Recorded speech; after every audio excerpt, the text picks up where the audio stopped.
नमस्कार दोस्तों, स्वागत है आपका एमएस एकेडमी में।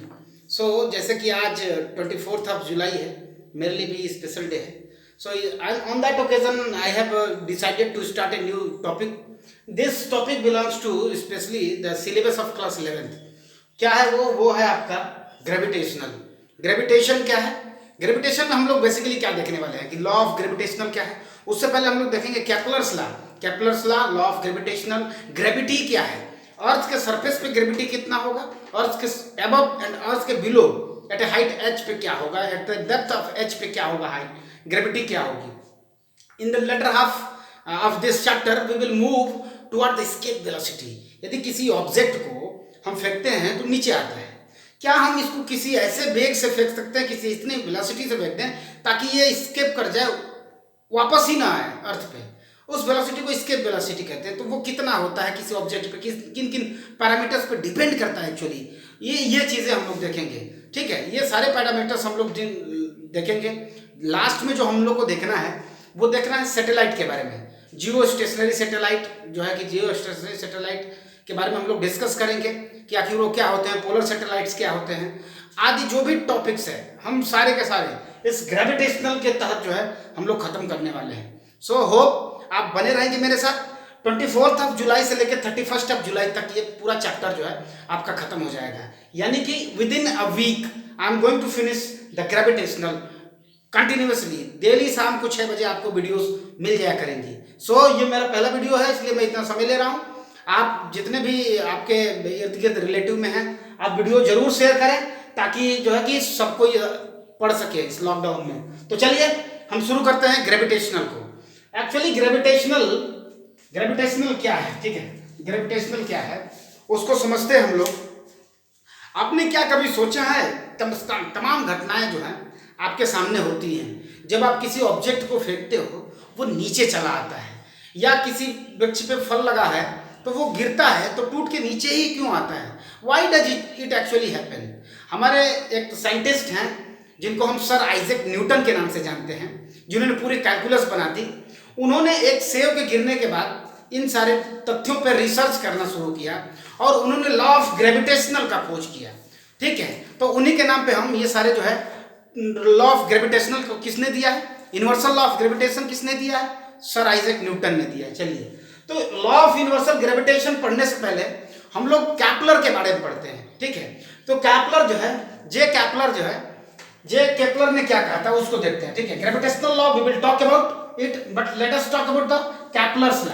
जे केपलर नाम है उनका, ठीक है, जे केपलर्स, ठीक है। तो कैपलर्स लॉ क्या है, ठीक है। आपको पता है हमारा जो भी सिस्टम है, हम लोग, हमारा जो प्लेनेट है वो अर्थ है। हम लोग अर्थ प्लेनेट पे रहते हैं और हमारा जो सोलर सिस्टम है वो सन जिस पे सेंटर में है, और सारे जो प्लैनेट्स हैं इसके अराउंड में रिवॉल्व करते हैं, चक्कर लगाते रहते हैं। सबका टाइम पीरियड अलग है, ड्यूरेशन अलग है, ठीक है। अपना जो अर्थ है हम लोग मानते हैं 365 दिन एक रेवोल्यूशन कंप्लीट करने में लगाता है, यानी कि 1 साल पूरा लगता है एक चक्कर लगाने में सूर्य का, ठीक है। अभी जो प्लेनेट है हम लोग का और जो अपना सोलर सिस्टम है वो गैलेक्सी, किस गैलेक्सी में है, तो अभी हम लोग मिल्की वे में है। मिल्की वे हिंदी में आकाश गंगा बोलते हैं, ठीक है। तो मिल्की वे में हम लोग जो है एग्जिस्ट करते हैं। ऐसी तमाम मिल्की वेज हैं इस पूरे ब्रह्मांड में, पूरे यूनिवर्स में। लेकिन हम लोग जो अभी डिस्कस करेंगे वो अपने सोलर सिस्टम की बात करेंगे, जिसमें सूर्य है, ठीक है। सूर्य आता है, पृथ्वी आता है, मार्स आता है, अर्थ है, जुपिटर है, सैटेलाइट सैटर्न है, आदि जो भी 8 ग्रह है। एक्चुअली 24 अगस्त 2006 के बाद प्लूटो को हमने 9 ग्रहों में से हटा दिया, तो अब टोटल जो ग्रह हैं वो 8 बचते हैं। तो 8 ग्रह और सूर्य के हम लोग डिस्कशन करेंगे। तो चलिए कैपलर्स लॉ। जो कैपलर एक साइंटिस्ट थे, एक ये फिजिक्स के ज्ञाता थे, इन्होंने 3 लॉ दिए थे उस पूरे सिस्टम में, सन और प्लेनेट को लेके इन्होंने तीन दिए थे। जो पहला लॉ इन्होंने दिया था, पहला लॉ क्या कहता था कि पहला लॉ ये कहता था कि उसको हम लोग नाम देते हैं लॉ ऑफ ऑर्बिट्स, ठीक है। नाम आप नोट कर सकते हो। फर्स्ट लॉ ऑफ द कैपलर उसको बोलते हैं लॉ ऑफ ऑर्बिट, वो डिफाइन है, फर्स्ट लॉ यही है। सेकेंड लॉ क्या कहता है, law of time period, law of area है एक्चुअली। लॉ ऑफ एरिया है, ठीक है, लॉ ऑफ एरिया। और जो थर्ड लॉ है वो है आपका लॉ ऑफ पीरियड्स, ठीक है, लॉ ऑफ पीरियड्स, ये अपना थर्ड लॉ है। फर्स्ट लॉ, सेकंड लॉ और थर्ड लॉ वेल डिफाइंड है। आपको फर्स्ट की जगह पर सेकंड और सेकंड की जगह पे आप फर्स्ट या थर्ड नहीं कह सकते हैं, ठीक है, ये क्रम बाय क्रम है। So we will focus on the first law, then we will move toward the second law, then we will see the third law. So let us go with the first law. तो कैपलर ने एक law दिया जिसे हम law of orbits बोलते हैं। तो पहला हेडिंग लिख दीजिए, लॉ ऑफ ऑर्बिट्स। तो लॉ ऑफ ऑर्बिट्स क्या कहता है? लॉ ऑफ ऑर्बिट्स क्या कहता है? लॉ ऑफ ऑर्बिट्स क्या कहता है? देखिए, लॉ ऑफ ऑर्बिट्स ये कहता है कि जितने भी प्लैनेट हैं in the solar system, all the planets in the solar system revolves around the sun in an elliptical orbit. इन्होंने ऑर्बिट के बारे में बताया था कि जो सूर्य है, सूर्य के चारों तरफ जितने भी अपने प्लैनेट्स हैं, जितने भी ग्रह हैं, जो चक्कर लगाते हैं वो इलिप्टिकल ऑर्बिट्स पे चक्कर लगाते हैं। पहले ये धारणा थी कि सूर्य बीचों बीच में है और जो ग्रह हैं उसके चारों तरफ चक्कर लगा रहे हैं, सर्कुलर चक्कर लगा रहे हैं। But this concept was proved wrong.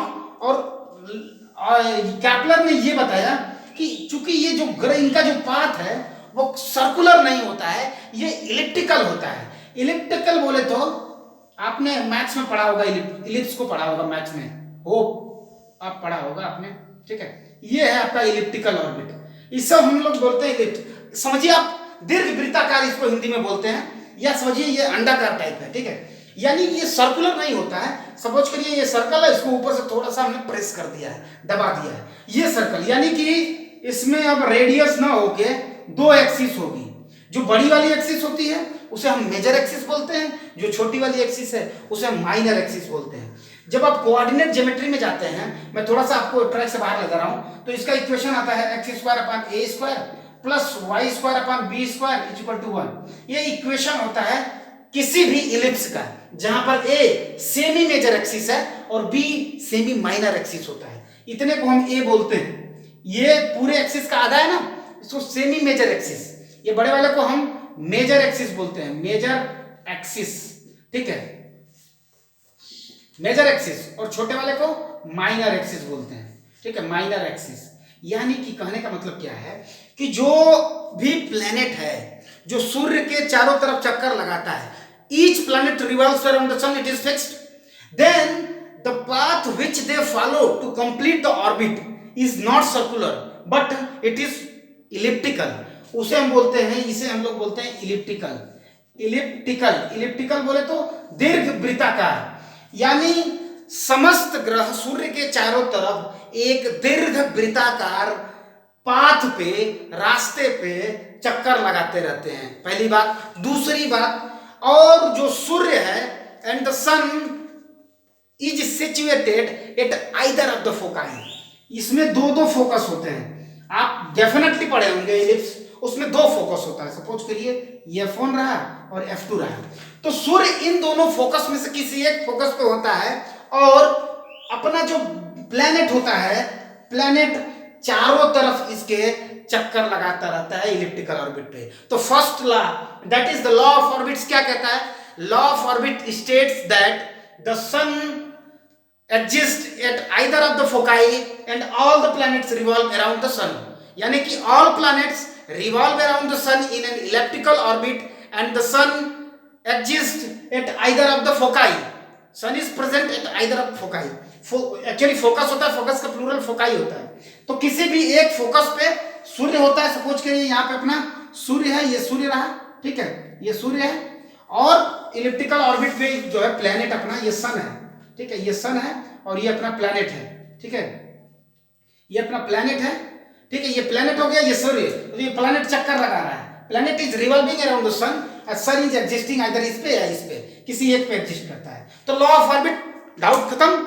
Law of orbit ये बताता है कि ऑर्बिट कैसा है और सूर्य कहाँ है। तो ऑर्बिट कैसा है? इलिप्टिकल है। सूर्य कहाँ है? किसी इन दोनों फोकस में से किसी एक फोकस पे है, दैट्स ऑल। तो law of orbit states that all the planets revolve around the sun in an elliptical orbit and the sun is present at either of the foci। either of the foci मतलब किन्हीं दो फोकसों में से किसी एक focus पे वो होता है। ये है आपका लॉ ऑफ ऑर्बिट। होप आप इससे कंफर्टेबल है, ठीक है। ये मेजर एक्सिस, ये बड़ा वाला मेजर एक्सिस कितना हो जाता है, मेजर एक्सिस 2a के बराबर हो जाएगा। इतना हमने a लिया है तो टोटल कितना हो जाएगा 2a। माइनर एक्सिस कितना हो जाएगा 2b, यानी कि यहां से लेके यहां तक 2a ये मेजर एक्सिस हो गई, और यहां से लेके यहां तक ये टोटल ये माइनर एक्सिस हो गई आपकी, ये माइनर एक्सिस हो गई। Hope you are comfortable with the major and minor axis. Major axis is represented by 2a, minor axis is represented by 2b, ठीक है। और ये इतने को हम लोग सेमी मेजर और इतने को हम सेमी माइनर बोलेंगे, उसका काम लगेगा, इसलिए मैं उस पॉइंट पे फोकस कर रहा हूं। चलिए इक्वेशन ये होता है, मैथमेटिकली आपको पता है, ठीक है। Okay, hope you are comfortable with the first law, that is the law of orbit. Now I am moving toward the second law. What is the second law, बताइए सेकंड लॉ क्या है, नाम तो कम से कम बताइए। तो second law of the Kepler in the gravitation is the law of area. It is the law of area. तो नोट कर लीजिए आप, law of area, very well done. ये काफी इंपॉर्टेंट है, ये समझना आपको, लॉ ऑफ एरिया। हालांकि सब कुछ इंपॉर्टेंट है, कुछ भी आप छोड़ थोड़ी सकते हैं। चलिए लॉ ऑफ एरिया क्या कहता है, तो पहला लॉ क्या कह रहा था कि जो अपना पाथ है वो इलिप्टिकल है, वो तो कह ही रहा था, उसको तो हमें फॉलो करना ही है, ठीक है।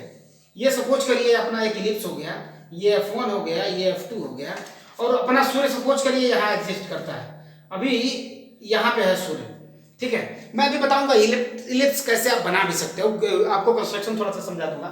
अभी आप समझिए, ये सपोज करिए F1 रहा, ये F2 रहा, और एरिया, लॉ ऑफ एरिया क्या कहता है, law of area states that any planet in the on its path sweeps equal area in equal interval of time. What does it mean? यानी कि इक्वल टाइम में कोई भी प्लैनेट इक्वल एरिया ही SVEEP करता है, इक्वल एरिया बनाता है, चाहे वो कहीं रहे। सपोज करिए अभी हमारा जो प्लैनेट है ये यहाँ था, ठीक है, यहाँ था और यहाँ पहुंचा, ठीक है। T1 टाइम पे सपोज करिए प्लैनेट यहाँ था, और T2 टाइम पे हमारा प्लैनेट यहां पहुंच गया, okay.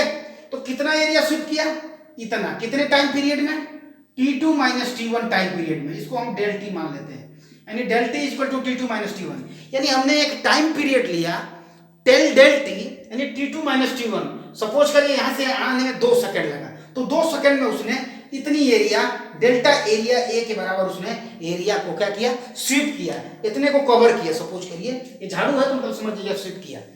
Now when the same time interval we take at other point, suppose करिए यहाँ पॉइंट था, यहाँ भी T1 था, और यहाँ से ये यहाँ पहुंचने में T2 लगा दिया, तो यहाँ भी जो डेल्टा टी है वो T2 माइनस T1 के बराबर है।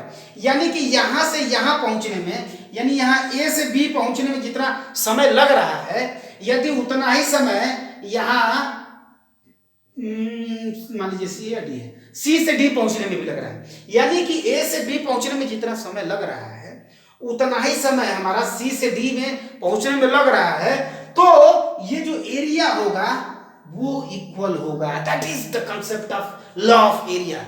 लॉ ऑफ एरिया ये कहता है कि इक्वल टाइम इंटरवल में कोई भी प्लैनेट इक्वल एरिया को स्वीप करता है, दैट्स ऑल।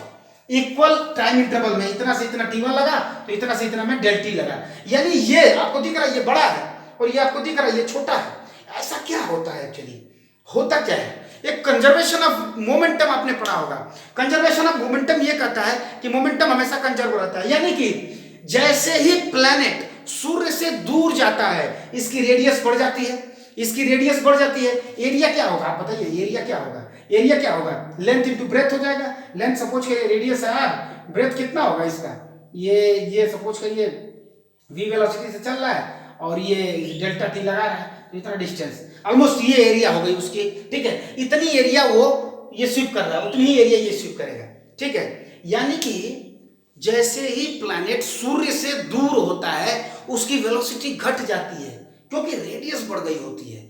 एरिया हमें इक्वल स्वीप कराना है, कराना क्या, वो स्वीप करता ही है। और सूर्य के नजदीक जैसे ही सूर्य होता है, प्लैनेट होता है, जैसे ही सन के प्लैनेट नजदीक होता है इसकी वेलोसिटी बढ़ जाती है, समझ पा रहे हैं, एंगुलर वेलोसिटी इंक्रीज कर जाती है।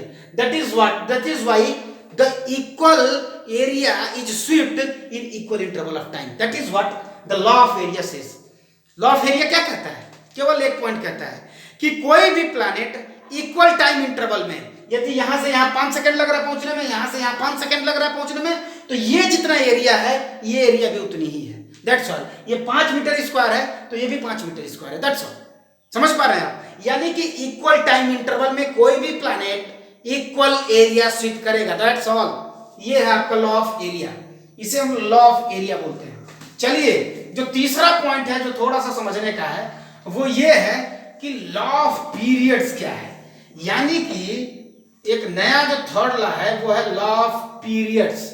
यानी कि आपको अब पीरियड पे थोड़ा सा फोकस करना है, पीरियड्स पे फोकस करना है। पीरियड क्या है?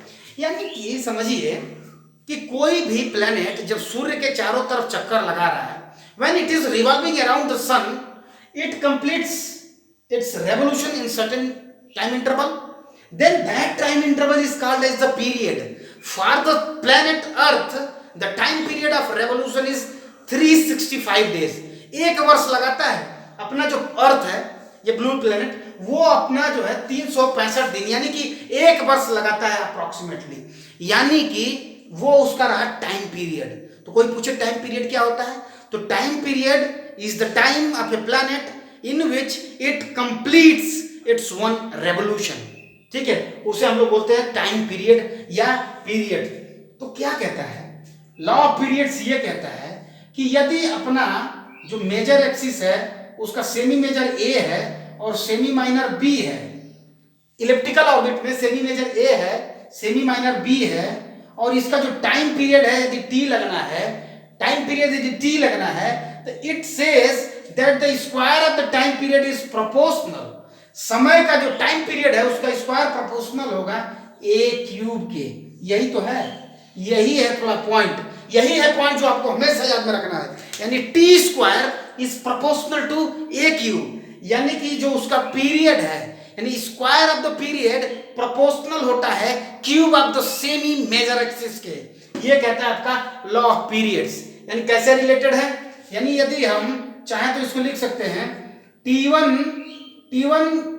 बाई T1, देखिए यहां से लिख सकते हैं, यहां से लिखे T1 square is proportional to A1 square, यानी T1 जिसमें समय लगा उसमें A1 लगा। ठीक है, T2 square is proportional to A2 square. ठीक है, तो यदि आप डिवाइड कर दें इन दोनों को तो आपको मिल जाएगा T1 बाई T2 का whole square is proportional to A1 by A2 का होल क्यूब। एक्चुअली ऐसा हम लोग बनाते हैं इसलिए क्योंकि हमें न्यूमेरिकल्स करने हैं। ठीक है, न्यूमेरिकल्स यहीं से आते हैं, आपको कुछ ना कुछ कंसेप्ट लगा देगा और आपसे पूछ देगा। यदि आपसे पूछ दिया कि यदि उसके सेमी मेजर एक्सिस को दोगुना कर दिया जाए तो टाइम पीरियड कितना गुना हो जाएगा, that is what question can be asked. तो दोगुना करेंगे तो 2 पावर 3 8 टाइम्स हो जाएगा, 8 को रूट ले लेंगे, 8 का रूट 2 टाइम्स हो जाएगा टाइम पीरियड। ये क्वेश्चन से जो फ्रेम होते हैं, नहीं समझ में आया? चलिए मैं एक क्वेश्चन जो आपको फ्रेम करके दिखाता हूँ एक्चुअली। ठीक है, क्वेश्चन फ्रेम होने के लिए आपके पास कई तरीके हैं, कहीं से भी। सपोज करिए यदि कह रहा क्वेश्चन ये कह रहा है if the semi major axis of a elliptical orbit of a planet is increased by twice. यदि सेमी मेजर एक्सिस को हम दोगुना कर दें, यानी ये 5 मीटर रहा तो उसको कितना कर दें 10 मीटर। 10 मीटर यदि आप कर देंगे, ये 5 था, अब इसका दोगुना कर दिए 10 मीटर, तो पूछ रहा है कि टाइम पीरियड कितना गुना बढ़ जाएगा। सेमी मेजर एक्सिस आपने 5 गुना कर दिया, ओके, मेजर एक्सिस तो दोगुना हो गया, अब आप बताइए टाइम पीरियड कितना गुना हो जाएगा। हमने इसको दोगुना किया है, दोगुना बोले तो 2 टाइम्स। ठीक है, relation is T square is proportional to a square, T square is proportional to square, यानी T dash square will be equal to, अब ए डैश का स्क्वायर, अब ए की जगह पे आपको दोगुना रखना है, यानी दोगुना हो गया ना, a is not a is now 2a square, यानी T1 is square is proportional to, sorry यहाँ क्यूब है। ठीक है, आप मुझे याद दिलाते रहिए, यानी a क्यूब करेंगे तो इसको हो जाएगा 8a क्यूब, यानी कि T square is proportional to 8a cube. तो t जो T1 होगा वो प्रोपोर्शनल हो जाएगा 2√2, ये देखिए 2a√2a हो जाएगा। समझ पा रहे हैं आप? ठीक है, ये तमाम क्वेश्चन है जो आपको फ्रेम हो सकते हैं, आपसे पूछे जा सकते हैं। उम्मीद है कम आपको समझ में आ रहा होगा, कोई नहीं। ठीक है, ये है आपका Kepler's law, capital law of gravitation इसे बोलते हैं। लॉ ऑफ ऑर्बिट्स पहला लॉ है, लॉ ऑफ एरिया दूसरा लॉ है, एंड लॉ ऑफ पीरियड्स तीसरा लॉ है। लॉ ऑफ ऑर्बिट क्या कहता है? Law of orbit states that any planet in the solar system revolves around the sun in an elliptical orbit and the sun exists at either of the foci. ये पहला law है। And the second law says that any planet sweeps equal areas in equal interval of time. And the third law, that is the law of period, says that the time period square is proportional to the cube of the semi major axis. ठीक है, अब आप चलिए, ये रहा law of जो है Kepler's law. ठीक है, ये है अपना जो है कैप्लर्स लॉ का, ये जो टोटल पीरियड टाइम पीरियड है, ये अभी तो हमने टाइम पीरियड निकाला वो कैप्लर्स लॉ के लिए निकाला। अब हम लोग थोड़ा सा अध्ययन करेंगे ग्रेविटेशनल के बारे में। तो इन हेडिंग नोट कर लीजिए, universal law of gravitation, universal law of gravitation, wonderful topic. ठीक है, लिखिए यूनिवर्सल लॉ ऑफ ग्रेविटेशन क्या है। कैप्लर से अब हमारा पीछा छूट चुका है। ठीक है, यूनिवर्सल लॉ ऑफ ग्रेविटेशन लिखिए, यूनिवर्सल लॉ ऑफ ग्रेविटेशन। तो ग्रेविटेशन क्या है उसको हम लोग थोड़ा सा अध्ययन करेंगे उसके बारे में। तो gravitation, universal law of gravitation यानी गुरुत्वाकर्षण का सर्वात्रिक नियम, यानी कि जो हर जगह विद्यमान है, हर जगह अप्लाई होता है इन दिस यूनिवर्स। तो लॉ ऑफ ग्रेविटेशनल क्या कहता है? तो law of gravitational states that any body of this universe attract other body of this universe, यानी इस ब्रह्मांड का कोई भी पिंड, कोई भी बॉडी किसी दूसरे बॉडी को अट्रैक्ट कर रहा है।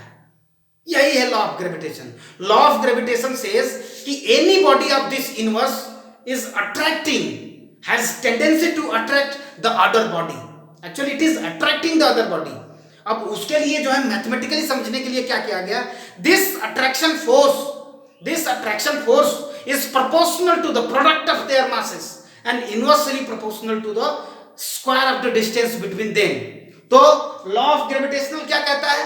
लॉ ऑफ ग्रेविटेशनल कहता है कि ब्रह्मांड के किन्हीं दो पिंडों के बीच में एक जो है आकर्षण फोर्स काम कर रहा है, एक दोनों को दूसरे को खींचने में लगे हुए हैं। एंड दिस आकर्षण force, this attraction force mathematically is equal to the product of their masses, is proportional actually, is proportional to the product of their masses। यानी कि जो भी दो ऑब्जेक्ट्स हैं उनके मास के प्रोडक्ट के प्रोपोर्शनल है, यानी जो फोर्स है, जो फोर्स ऑफ अट्रैक्शन लग रहा है, ये प्रोपोर्शनल है किसके? प्रोडक्ट ऑफ देयर मासेस, उनके मास के प्रोडक्ट के बराबर है। सपोज करिए अपने पास एक ऑब्जेक्ट है, एक मास का है, एक बॉडी है, इसका मास m1 है, ये r डिस्टेंस पे एग्जिस्ट करता है और इसका मास जो है अपना m2 है। ठीक है, ये मास जो है अपना m2 है। तो m2 m1 are two bodies, are two celestial body of this universe and there exists a distance between them and that is r। दो पिंडों के बीच की दूरी r है और दोनों का द्रव्यमान m1 और m2 है। तो लॉ ऑफ ग्रेविटेशनल क्या कहता है कि जो फोर्स ऑफ अट्रैक्शन है, जो आकर्षण फोर्स है, वो प्रोपोर्शनल होगा उनके मास के, और यही जो फोर्स है ये इनवर्सली प्रोपोर्शनल होगा square of their distance between them, यानी इनके बीच। यानी कि लॉ ऑफ ग्रेविटेशनल सेज कि जो आकर्षण फोर्स होता है, गुरुत्वाकर्षण फोर्स का मान उनके द्रव्यमान के गुणनफल के अनुक्रमानुपाती तथा उनके बीच के दूरी के वर्ग के व्युत्क्रमानुपाती होता है। यह कहता है लॉ ऑफ ग्रेविटेशनल, यानी कि उनके मासेस का प्रोडक्ट कर दिया जाए, गुणा कर दिया जाए उसके प्रोपोर्शनल। ये पहला इक्वेशन, पहला कंडीशन। और दूसरा कंडीशन, उनके जो बीच की दूरी है उसका स्क्वायर कर दिया जाए तो उसके इनवर्सली प्रोपोर्शनल यानी व्युत्क्रमानुपाती होता है। ये दूसरी कंडीशन। दोनों कंडीशन को आप ओवरलैप करिए, जोड़िए। जैसे ही ओवरलैप करेंगे, जोड़ेंगे, F is proportional to m1 m2 upon r square. सारे टर्म क्लियर हैं? F क्या है? अट्रैक्शन फोर्स है between m1 and m2। m1 पहले बॉडी का मास है, m2 दूसरे बॉडी का मास है, r उनके बीच की दूरी है। ठीक है, ये कहता है। जैसे ही हम प्रोपोर्शनलिटी का चिन्ह हटाते हैं एक कांस्टेंट आ जाता है, यानी F is equal to capital G m1 m2 upon r square. That is the law of gravitational. कोई पूछता है आपसे ग्रेविटेशनल फोर्स का मान क्या है, आप ये बताएंगे F equal to capital G m1 m2 upon r square. ये जो कांस्टेंट आया है यहाँ पे, इसी को बोलते हैं इन्वर्सल ग्रेविटेशनल कांस्टेंट। इसे ही कैपिटल जी के नाम से जानते हैं। ये अभी कैपिटल जी है, आगे हम स्मॉल जी के बारे में भी चर्चा करेंगे, but by the time capital G is a constant. Capital G क्या है, एक कांस्टेंट है जिसकी वैल्यू एक्सपेरिमेंटली निकाली गई है और वो फिक्स है, कहीं नहीं बदलती है इस पूरे ब्रह्मांड में, यूनिवर्स में फिक्स है ये वैल्यू। तो कैपिटल जी का मान होता है 6.67 इंटू 10⁻⁻11 न्यूटन मीटर स्क्वायर पर केजी स्क्वायर। आपको सारी वैल्यू याद होनी चाहिए। 6.67 into 10⁻⁻7 न्यूटन मीटर स्क्वायर पर KG square is the constant value of capital G. Capital G क्या है, सर्वांतरिक नियतांक है, यह है सर्वांतरिक गुरुत्वाकर्षण नियतांक है, यह कांस्टेंट है, it's value never change through out the universe, कहीं नहीं बदलता है। कैपिटल जी का मान कांस्टेंट होता है। तो सारे टर्म कांस्टेंट है, सॉरी सारे टर्म क्लियर है। एफ क्या है, अट्रैक्शन फोर्स है। जी क्या है, कांस्टेंट है कैपिटल जी, जिसकी वैल्यू 6.67 न्यूटन 10⁻11 होती है न्यूटन मीटर स्क्वायर पर केजी स्क्वायर। ये यूनिट आपको हमेशा याद रहना है। कई बार तो सारे कंपटीशन में, कई कंपटीशन में तो डायरेक्ट पूछ देता है यूनिट, ठीक है, m1 m2 upon r square. चलिए ये रहा आपका लॉ ऑफ ग्रेविटेशन। होप आप इससे कंफर्टेबल है, किसी को कोई डाउट नहीं। यानी जो अट्रैक्शन फोर्स होता है वो उनके मास के प्रोडक्ट के समानुपाती होता है, यानी कि प्रोपोर्शनल, एंड डिस्टेंस के स्क्वायर के इनवर्सली प्रोपोर्शनल, यानी वर्ग के व्युत्क्रमानुपाती होता है डिस्टेंस वाला, ठीक है। यानी F equal to capital G m1 m2 upon r square. ये आप खाना पीना भले छोड़ दें, लेकिन इसको याद रखना ना छोड़ें, ठीक है, ये इसको आपको हमेशा याद रखना है।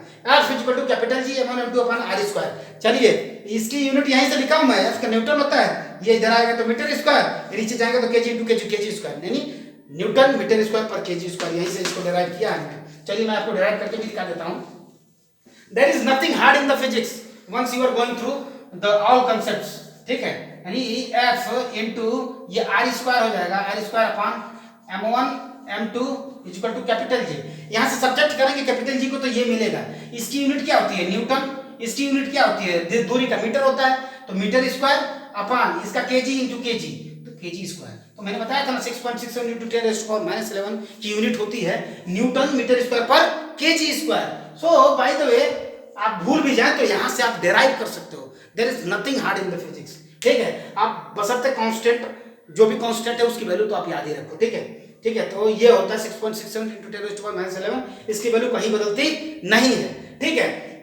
इसी को ये अपना जो है फोर्स, आपको पता है ना फोर्स एक वेक्टर क्वांटिटी है, ये हमने मैग्नीट्यूड लिखा है। मैग्नीट्यूड कितना काम करता है, यदि हम वेक्टर की बात करें कि कितना फोर्स काम करता है इन द वेक्टर फॉर्म, उसको कैसे रिप्रेजेंट करेंगे, तो यदि F वेक्टर में यदि आप वेक्टर लिखेंगे, F लिखे यदि F magnitude wise, F is equal to capital G m1 m2 upon r square तो होगा ही, लेकिन एक डिस्टेंस लिख देंगे r कैप का, एक r कैप ले लेंगे, ठीक है। ये r कैप क्या है, यूनिट वेक्टर है। r कैप क्या है, यूनिट वेक्टर है। तो इससे ये भी वेक्टर बन गया और ये भी तो वेक्टर है, ठीक। ये रहा, या आप ये भी लिख सकते हो, इसी को लिख सकते हो capital G m1 m2 into r upon r cube into r cube, ठीक है। ये सारा पॉइंट आप मैं बता चुका हूं आपको, मैंने ही आपको वेक्टर पढ़ाया, इसीलिए पढ़ाया ताकि आप वेक्टर में तो कंफर्टेबल हैं। वेक्टर है आप खुश हो जाए, अच्छा वेक्टर है मैं तो मास्टर हूं, ऐसा करके आपको खुश हो जाना है। वेक्टर आ जाए तो you need not to panic, just vector मतलब it's of my business, it's my business, ऐसा करके आपको सोचना है। इंटरेस्ट लीजिए चीजों में, then everything will be as simple as the simplest thing, ठीक है। तो ये रहा आपका लॉ ऑफ ग्रेविटेशन, ठीक है। ये इसका फोर्स है तो फोर्स की न्यूटन होता है, ठीक है। इसकी यूनिट कितनी होगी, इतना न्यूटन। यानी कि सपोज करिए यदि दो आपके ऑब्जेक्ट्स हैं, चलिए सपोज करिए अपने दो ऑब्जेक्ट्स हैं, एक का मास m1 है, 1 kg का है, दूसरा मास भी 1 kg का है, और उनके जो बीच की दूरी है, दोनों उनके बीच की जो दूरी है वो 1 मीटर है। तो दिस एंड दिस, तो कितना फोर्स काम करेगा। मैं क्वेश्चन बनाता हूं, आप देखिए। एक्चुअली क्वेश्चन आप जिस दिन आप क्वेश्चन खुद बनाना सीख लेंगे, समझ जाइए आपको फिजिक्स उस दिन आ गया। सपोज करिए अपने पास दो ऑब्जेक्ट हैं, दो मास, अपने पास दो पिंड है, इसका 1 kg है इसका भी, और इसका भी मास 1 kg है, ठीक है, और जो दोनों के बीच की दूरी है 1 मीटर है। तो पूछ रहा है कितना फोर्स काम करेगा इन दोनों के बीच में, निकालिए F is equal to capital G m1 m2 upon r square. मुझे बताने की जरूरत है क्या? नहीं, F is equal to capital G m1 m2 upon r square magnitude wise हो जाएगा। चलिए कैपिटल G की वैल्यू रखिए 6.67 इंटू 10⁻⁻11 न्यूटन मीटर स्क्वायर पर केजी स्क्वायर। थामे रखिए, उसको नहीं रखना आपको, ठीक है। इंटू m की वैल्यू 1, m की वैल्यू 1 यानी इंटू 1 अपन r स्क्वायर 1 स्क्वायर 1, यानी कि जो f की वैल्यू होगी वो कैपिटल G यानी 6.67 इंटू 10⁻⁻11 न्यूटन के बराबर ही फोर्स काम करेगा। तो यदि क्वेश्चन पूछ देता है दो पिंड जो 1 मीटर के दूरी पे हैं और उनका जो मास है, उनका जो द्रव्यमान है, दोनों का 1-1 किलोग्राम है, तो बताइए उनके बीच का कितना फोर्स ऑफ अट्रैक्शन काम करेगा। आप बता सकते हैं, उसका मान कैपिटल G के मैग्नीट्यूड के बराबर होगा, that is 6.67 into 10⁻⁻11 Newton force काम करेगा। फोर्स जो है अट्रैक्शन फोर्स काम करेगा, ठीक है। आज मौसम थोड़ा सा कुछ गर्म है। चलिए okay, m1 m2 that's all. चलिए आज वाइंड अप करते हैं आज की क्लास इसी के साथ, ठीक है। नेक्स्ट लेक्चर में हम लोग देखेंगे ग्रेविटी क्या है, क्यों किसी ऑब्जेक्ट को ऊपर फेंकने पे नीचे आ जाता है, that we are going to talk about. उसके बाद देखेंगे एस्केप वेलोसिटी, क्या किसी ऐसा वेग है क्या जिससे हम किसी ऑब्जेक्ट को हम लोग प्रोजेक्ट करते फेंक दें फिर वापस ना आए, अर्थ के जो है वापस ही ना आए। These all points we are going to cover in the just next video tomorrow only at the 6 PM. So बने रहिए आप MS Academy में, जुड़े रहिए हमारे साथ। एक जो है कि 31 जुलाई तक अपन लोग फिनिश कर देंगे gravitational. So thank you very much, मिलते हैं नेक्स्ट वीडियो में।